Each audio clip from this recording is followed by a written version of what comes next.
खल क्यों खुदा संसार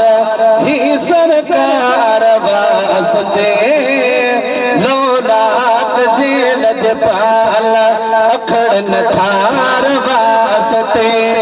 लौलाक जेल पाल अखड़न ठार वास्ते खल क्यों खुदा संसार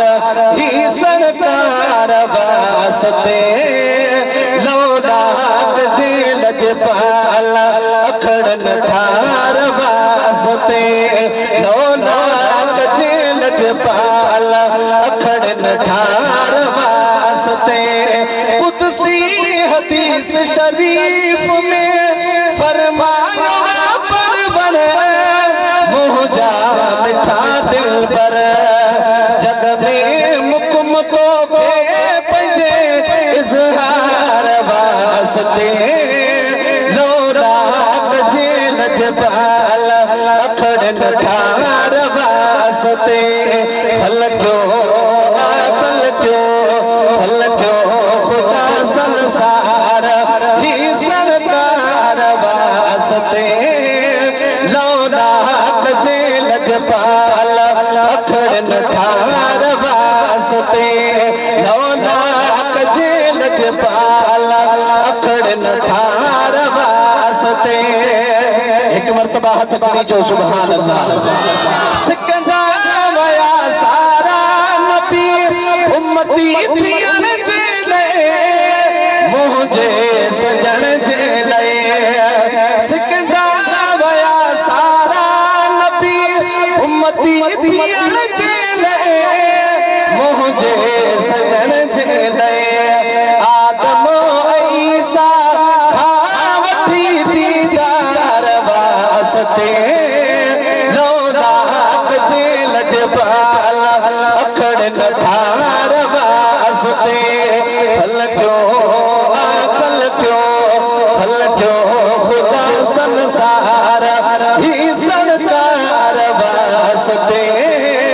लौलाक जेल पाल अखड़न ठार वास्ते आया वसा तुही जे हिस्से किसे मत भलारी मिली जात प्यारिया इन मथे भी शैना पुकार वास्ते लौलाक जेल पाल अखड़न ठार वास्ते खल क्यों खुदा संसार ही सरकार वास्ते लौलाक जेल पाल अखड़न ठार वास्ते रंग जी सजो ही मुल्क व्योमो मल जिमारी भी हाजी गुलाम नबी हाजिर थी उस मां भी बनन अशियार वास्ते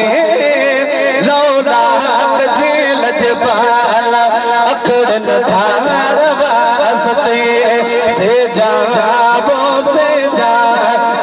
जहां सहन सारे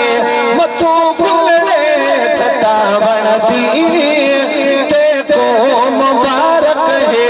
नबी साईद आमन भी ते को मुबारक है नबी साईद